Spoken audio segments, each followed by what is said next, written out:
రైతు సోదరులకు స్వాగతం. మిర్చి మీద మనం అనేక వీడియోలు చేసాం. ఇటీవల కాలంలో ఒక వీడియో చేసాం. రాష్ట్ర ప్రభుత్వం నుంచి కేంద్ర మంత్రి రామ్మోహన్ నాయుడు, కేంద్రంలో ఉన్న వ్యవసాయ శాఖ మంత్రి శివరాజ్ సింగ్ చౌహాన్ని కలిసి మిర్చికి కనీస మద్దతు ధరగా 11,500 రూపాయలు కొనుగోలు చేయాలని ఒక వినతి పత్రం ఇచ్చాడు. దాని మీద ఒక వీడియో చేసాం. రైతు సోదరులంతా చక్కగా స్పందించారు. అధికారంలో ఉన్న పార్టీలు, అధికారాన్ని అనుభవిస్తున్న మంత్రులు, వారికి సహకరిస్తున్న బ్యూరోక్రాట్లకు కానీ రైతుల ఇబ్బందులు తెలియవు. తాజాగా ఈరోజు కూడా మీడియాలో ఒక పెద్ద కథనం వచ్చింది. మిర్చి సాగుకు కేవలం ఎకరాకు 80,000 మాత్రమే ఖర్చు అవుతుందంట. ఇక వీళ్ళని ఏ చెప్పుతో కొట్టాలి? ఎకరా మిర్చి సాగుకు 88,000 రూపాయలు మాత్రమే ఖర్చు. కోత అనంతరం ఖర్చులు క్వింటాకు 1,750 రూపాయలు మాత్రమే. అంటే రైతులు ఒక ఎకరాకు 2.5 లక్షల నుంచి 3 లక్షల దాకా మిర్చికి ఖర్చు చేసి పండిస్తూ ఉంటే వ్యవసాయాధికారులు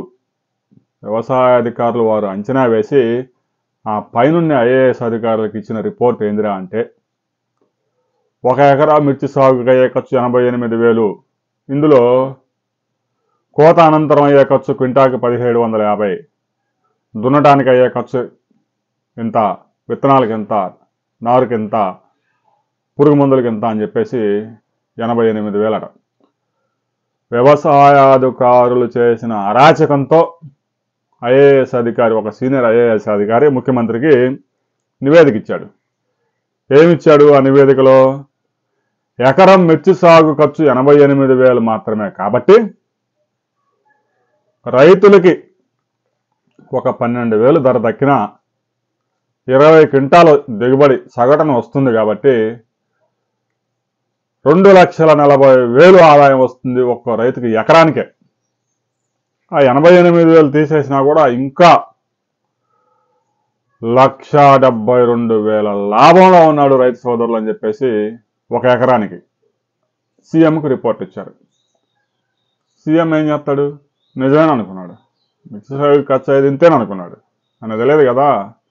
నల్ల తామర, జెమిని వైరస్లు, బొబ్బర్లు వస్తే రైతు సోదరులు రోజు మార్చి రోజు పురుగు మందులు కొట్టి నానా బాధలు పడి పంటలు పండిస్తున్న విషయం తెలియదుగా ముఖ్యమంత్రికి. వీరు ఇచ్చిన రిపోర్ట్ అలా తగలబడింది. మనం దీని మీద గతంలో వీడియో చేసుకున్న రైతులు చక్కగా స్పందించారు. ఎంత దారుణం అని తమ్మునేలతో మనం చేసుకున్న వీడియో. కనీసం ఒక 20,000 ధర అడిగితే కేంద్ర ప్రభుత్వం 16,000కు 17,000కు కొంటే రైతులు కనీసం ఖర్చులన్నా సంపాదించుకొని బయటపడతారు. వచ్చే సంవత్సరం ఎలాగో వేయరు, మిర్చి సాగు సగాన్ని తగ్గిస్తారు, అందులో అనుమానం లేదు. ఎకరా విస్తీర్ణంలో మిరప హైబ్రిడ్ పండించాలంటే విత్తనాలు, ఎరువులు, పురుగు మందులు, కోత, కూలీలు, ఖర్చులు, ట్రాన్స్పోర్టు, పెట్టుబడి, కౌలు అన్నీ కలిపినా కూడా, కౌలుతో కలిపినా కూడా 1,25,000 అది మన వ్యవసాయ అధికారులు రైతులకు చేస్తున్న మేలు. ఇక వ్యవసాయ శాఖ గణాంకాల ప్రకారం మిరప కోయించి వాటిని ఎండబెట్టి వాటిలో తాలుకాయలు ఏరి గోతాల్లోకి తొక్కి యార్డుకు తరలించడానికి అయ్యే ఖర్చు 1,750 రూపాయలు. 1,750 రూపాయలకి 3 కూలీలు కూడా రారు. ఒక క్వింటా మిర్చి కోసి అందులో తాలుకాయలు ఏరి మళ్ళా గోతాలకు తొక్కి ట్రాన్స్పోర్ట్ చేయడానికి కనీసం క్వింటాకి 10 మంది పడతారు. యావరేజ్ 500 కూలి, 550 కూలి వేసుకున్నా కూడా 5,500, 6,000 దాకా ఖర్చు అవుతా ఉంది. వ్యవసాయాధికారులకి తెలియదంట. అగ్రికల్చర్ ఆఫీసర్లుగా పనిచేస్తూ ఉంటారు మండలాల్లో. వాళ్ళు వస్తారు మీ దగ్గరికి, రైతుల దగ్గరికి, వాళ్ళ కాలర్ పట్టుకొని పిండండి. వాళ్ళు ఇచ్చిన రిపోర్టు ఒక సీనియర్ ఐఏఎస్ అధికారికి పంపించారు. అది తీసుకెళ్ళి ఆయన ముఖ్యమంత్రి గారి దగ్గర పెట్టి కేంద్ర మంత్రి పంపించారట. ఎకరానికి 20 క్వింటాలు దిగుబడి వస్తుంది. క్వింటాకు 11,600 చొప్పున ఇస్తే చాలు. కేంద్రాన్ని వీళ్ళు అడిగింది ఎంతరా అంటే 11,600 అంట. ముష్టి ముష్టేస్తున్నారు. రైతు సోదరులు అందుకే ఒక సంవత్సరం పంట ఆపితే ఆ వచ్చే నష్టమేందో నగరాల్లో కూర్చొని రాజకీయాలు చేస్తున్న నేతలకి బ్యూరోక్రాట్లకి అర్థమవుతుంది. సోడాన్ నుంచి సిగ్గు లేకుండా కందులు దిగుమతి చేసుకుంటూ కూడా భారతదేశంలో వ్యవసాయాన్ని లాభసాటి లేకుండా రైతులు ఆత్మహత్య చేసుకునే విధంగా చేస్తున్నారు ఈ రాజకీయ నాయకులు, ఐఏఎస్ అధికారులు. ఇక పెట్టుబడి, కవులు, కుటుంబ శ్రమతో పాటు ఎకరాకు 77,000 పైగా మిగులుతుందట. క్వింటాకు కనీసం 15,000 ధర ఇస్తే మిగులు మాట అటుంచి పెట్టుబడి అన్న దక్కే అవకాశం ఉందని మీడియాలో వచ్చిన కథనం. సరే 15,000 ఇస్తే క్వింటాకి పండిన పంట అంతా ఎర్రకాయ కాదు కదరా. కొన్ని ప్రాంతాల్లో 20 క్వింటాలు పండితే అందులో 10 క్వింటాలు తాలిపోతా ఉంది. ఆ తాళి అయితే కోసిన ఖర్చు, కూలి ఖర్చు కూడా రాదు. 4,000కి 5,000 కొంటే కూలీలకి తీసుకొచ్చి ఇవ్వడమే ఆ తాళి అయితే అమ్మేసి. పండిన పంట అంతా ఎర్రకాయ కాదు అనే విషయం కూడా కనీసం ఈ ఐఏఎస్ అధికారులకు కానీ రాజకీయ నాయకులకు కానీ తెలియదు. ఎప్పుడు వ్యవసాయం చేసిన వాడు అధికారంలోకి రావడం లేదు. డ్రామా ఆర్టిస్టులు, ప్రజల్ని మాయ మాట చెప్పేవాళ్ళు మాత్రమే అధికారంలోకి వచ్చి సీట్లో కూర్చుంటున్నారు. వ్యవసాయం చేసేవాడు ఎవడన్నా ఒకడన్నా వ్యవసాయ శాఖ మంత్రి అయిన దాఖనాలు ఈ దేశంలో ఉన్నాయా? భూమిలో దిగి పంట పండిస్తేనే ఆ శ్రమ, ఆ పెట్టుబడి, ఆ బాధ తెలిసింది. మిరప సాగుకయ్యే ఖర్చులపై 2 రోజుల కిందట ముఖ్యమంత్రి చంద్రబాబు నాయుడు వ్యవసాయ శాఖకు సమర్పించిన లెక్కల పొంతన లేకుండా ఉన్నాయి. నష్టాల్లో ఉన్న మిరప రైతులను ఆదుకునేందుకు సరైన ప్రణాళికతో రావాలని సీఎం చెప్తే, అధికారులేమో రైతులకు అయ్యే పెట్టుబడుల్లో సగానికి సగం కోతేశారు. ఎండా వానలను తట్టుకుంటూ అప్పులు తెచ్చి పెట్టుబడి పెట్టి పంట పండించే రైతు కష్టం అధికారులకు తెలియడం లేదు. కాకి లెక్కలతో తీరని అన్యాయం చేశారు. ఎకరాకి 2.5 లక్షల నుంచి 3 లక్షల దాకా ఖర్చు అవుతూ ఉంటే ఈ అధికారులు వేసిన అంచనా 88,000. ఇంకా నయం, ఎకరాకి 30,000 ఖర్చుతో మిర్చి సాగు చేస్తున్నారని చెప్పలేదు. మిరప కోత అనంతర ఖర్చులే క్వింటాకు 6,000 చొప్పున ఎకరాకు 1,20,000 ఖర్చు అవుతున్నాయి. ఒక ఎకరాకు 20 క్వింటాలే పండాయని మనం అనుకున్నా 1,20,000 రూపాయలు కూలీ ఖర్చులే అవుతా ఉన్నాయి. ఇంకా కొన్ని ప్రాంతాల్లో అక్కడక్కడ 30 క్వింటాలు కొంతమంది రైతులకి అయితే ఆ కూలీ ఖర్చు ఇంకా పెరిగింది. ఇక తాళు అయితే 3,000 నుంచి 5,000. అంటే కోత కూలి ఖర్చు కూడా వచ్చే పరిస్థితి లేదు కొన్ని తాళు వెరైటీస్ అయితే. ఆ తాళు అమ్మాలా లేదా అని కూడా రైతులు సంక్షోభంలో పడే పరిస్థితి ఉంది ఇప్పుడు. మళ్ళీ వాటిని తీసుకెళ్లి యార్డులో అమ్మి వాటికి ఏం వచ్చే పరిస్థితి కూడా లేదు కాబట్టి క్వింటాకు కోత, గ్రేడింగు సగటున 10 మంది అవసరం. మనం ముందే చెప్పాం, గత వీడియోలో కూడా చెప్పుకున్నాం. తక్కువ వేసుకున్నా కూడా క్వింటా మిర్చి కోసి అందులో ఆ తాలుగాయలన్నీ ఏరాలంటే కనీసం 10 మంది. ఇక తాలుగాయలు కనుక సగం సగం ఉంటే ఆ కూలీ ఖర్చు ఇంకా పెరిగిద్ది, ఎందుకంటే కూలీలు ఎక్కువ మంది కావాలి కాబట్టి. ఒక్కొక్కరికి 460. పర్లేదు, ఒక రకంగా ఈ రాసిన వ్యక్తి కూలీ రేట్లు దగ్గరగానే వేశాడు. కూలీ ధరలో ఉదయం 7 గంటల నుంచి మధ్యాహ్నం 2 గంటల దాకా ఒక రేటు, మధ్యాహ్నం 3 నుంచి సాయంత్రం 6 గంటల దాకా ఇంకొక రేటు. 2 కూలీలు నడుస్తూ ఉన్నాయి. ఉదయం ఈయన వేశాడు 9 గంటల నుంచి 5 గంటలకు 460 వేశాడు, పర్వాలేదు. కూలీలను తరలించడానికి ఆటో ఖర్చు, మిరప కల్లానికి చేర్చడానికి ట్రాక్టర్ రవాణా, అద్దె కట్టడం, ఇతర పనులకి క్వింటాకు 300. సరే, కూలీలు అంటే కొన్ని పొలం దగ్గర తీసుకెళ్ళి వదిలి మళ్ళీ సాయంత్రం తీసుకురావాలా, వచ్చినప్పుడు ఇంకా మిర్చి కూడా ఆ కళ్ళాల్లో పోసుకొని. క్వింటా మిరపకు అవసరమయ్యే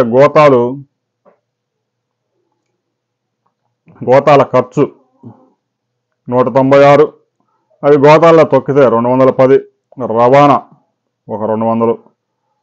ఇక మిర్చి యార్డుకు తీసుకెళ్తే అక్కడ 4 రూపాయల కమిషను.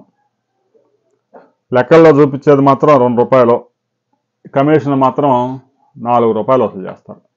అంటే ఎవరైనా ఒక రైతు 1,00,000 రూపాయలు మిర్చి కనుక అమ్మితే 4,000 కటింగ్ పడిపోయింది. ఇక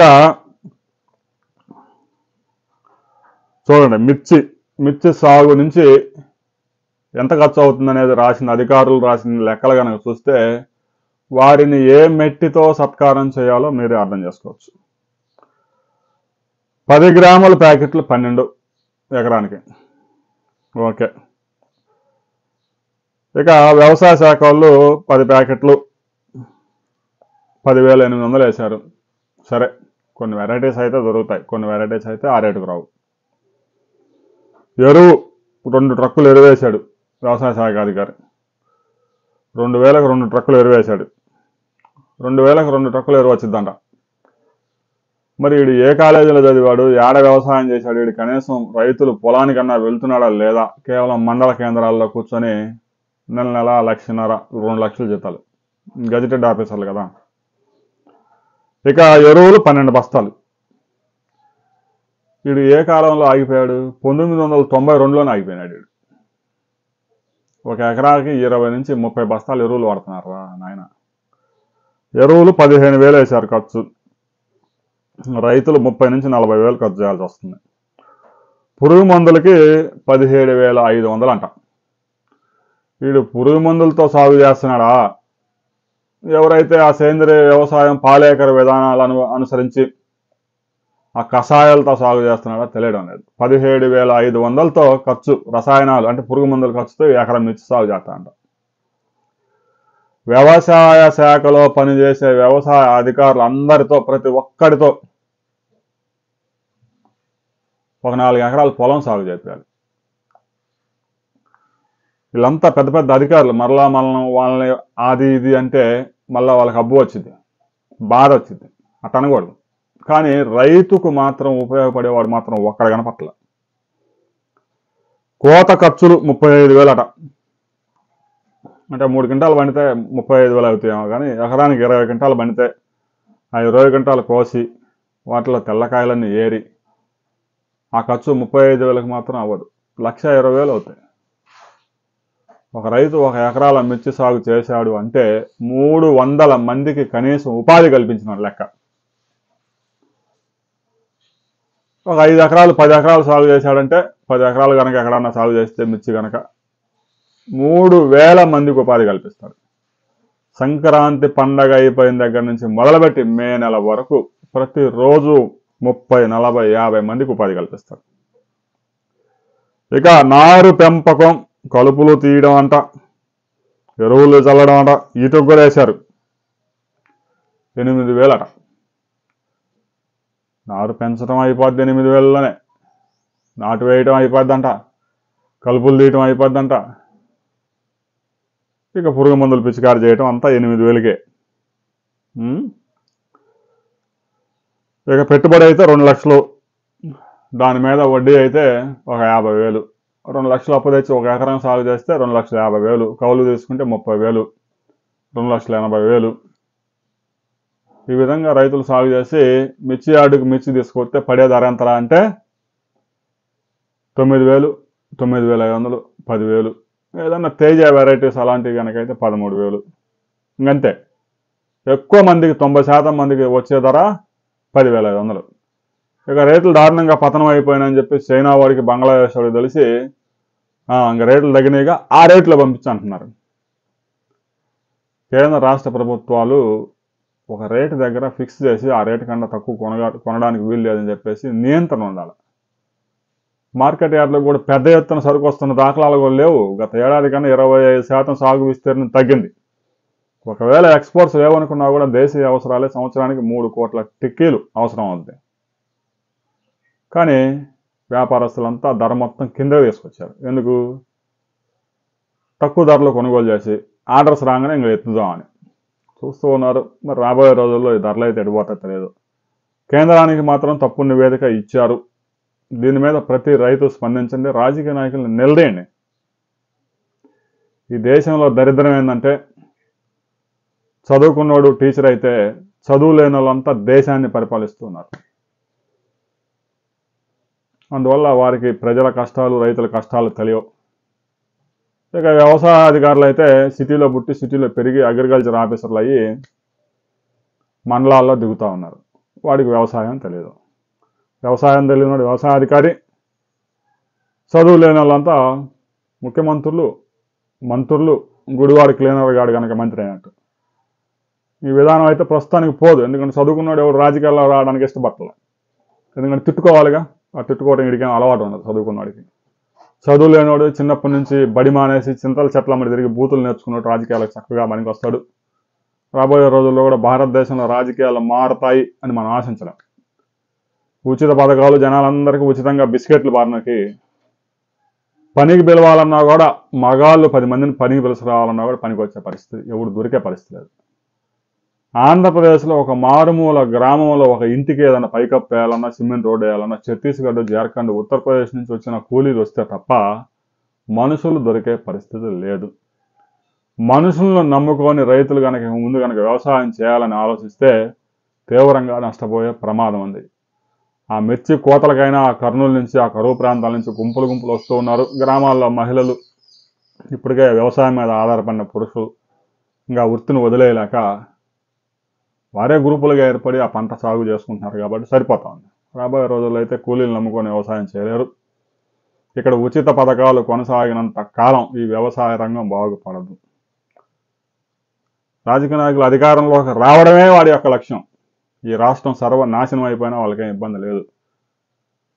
గడిచిన 34 సంవత్సరాల్లో 12 లక్షల మంది రైతులు ఆత్మహత్య చేసుకున్న ఒక్కడన్నా కంట కన్నీరు పెట్టినోళ్ళు లేడు. వరంగల్ జిల్లాలో ఒక రైతు 2 సార్లు ఆత్మహత్య చేసుకున్నాడు. 12 లక్షలు అప్పయి సాగు చేసి పురుగు మందు తాగాడు. ఆసుపత్రికి తీసుకెళ్లి ఏదో ఒక విధంగా పైన కింద పడి మరలా అప్పులు చేసి బతికించాడు. బతికిన తర్వాత చూసుకున్నాడు 12 లక్షల అప్పు కాస్త 16 లక్షలు అయింది. ఎందుకంటే హాస్పిటల్కి పోయొచ్చాడుగా. అప్పులలో పీడించడం మొదలుపెట్టాడు. భూమి కూడా లేదు అమ్మి కట్టడానికి. ఈసారి ఇంకెట్ట పురుగు మందు గిరుగు మందు అయితే వర్కౌట్ అవ్వాలనుకున్నాడు. మంచి తాడు చూసుకున్నాడు, పొలానికి వెళ్ళి చెట్టు కూరేసుకున్నాడు. అంటే ఒక రైతు 2 సార్లు ఆత్మహత్య చేసుకుంటున్నా కూడా రైతుల ఖాతాల్లో 10,000, 12,000 వేసి మేము వ్యవసాయాన్ని పండగ చేసామని చెప్పుకుంటున్నారు. కానీ వ్యవసాయం మాత్రం ఎవడు చేయడానికి ముందుకు రావట్లేదు. రాజకీయ నాయకులు కానీ అధికారులు కానీ ఎవడన్నా 10 ఎకరాలు సాగు చేస్తారంటే ఎవడు చేయరు. ఎందుకంటే ఆ నష్టాలు అలా ఉన్నాయి. మరి రిలయన్స్ వాళ్ళు, టాటా వాళ్ళు పెద్ద పెద్ద గ్రూపులు ఉన్న వ్యవసాయం చేయొచ్చుగా, చెయ్యరు. ఎక్కడ లాభాలు ఉంటే అక్కడ తోవుకుంటారు. వ్యవసాయం చేయడానికి ఎవడు ముందుకు రారు. రైతు సోదరులు కూడా ఎగబడి పంటలు వేయొద్దు, నియంత్రించుకోండి, కొద్దిగా పండించండి, ఎక్కువ ధరకు అమ్ముకోండి. ఈ వీడియోలో అక్కడక్కడ ఏవైనా దోషాలు ఉంటే క్షమించండి. ఈ వీడియో మీద ప్రతి ఒక్కరూ స్పందించండి. రైతు హృదయం గాయపడింది. ఒక మిర్చి పంట పరిస్థితే కాదు, పత్తి పంట కూడా పరిస్థితి అలాగనే ఉంది. ఇప్పటికే గడిచిన 30 సంవత్సరాల్లో 20 కోట్ల కుటుంబాలు, రైతు కుటుంబాలు వ్యవసాయానికి దూరం అయిపోయాయి. వెంకయ్యనాయుడు ప్రతి చోట చెప్తానే ఉంటాడు, రైతు కొడుకు రైతుగా చూసుకోవాలని ఎవరు కోరుకోవడం లేదని. ఎవడు కోరుకుంటాడు? ముచ్చట చెప్పి 3 లక్షల కోట్లు వేసాయి వెనకాతల. వ్యవసాయం చేయి, 100 ఎకరాలు సాగుదే, 1000 మందికి ఆహారం వచ్చింది. చేయరు, ముచ్చటేగా చెప్తా ఉంటారు. రైతు సోదరులు కూడా 4 ఎకరాలు బీడైనా పర్లేదు, సగం పంటే పండించండి, మంచి ధరకు అమ్ముకోండి. దీని మీద ప్రతి ఒక్కరూ స్పందించండి.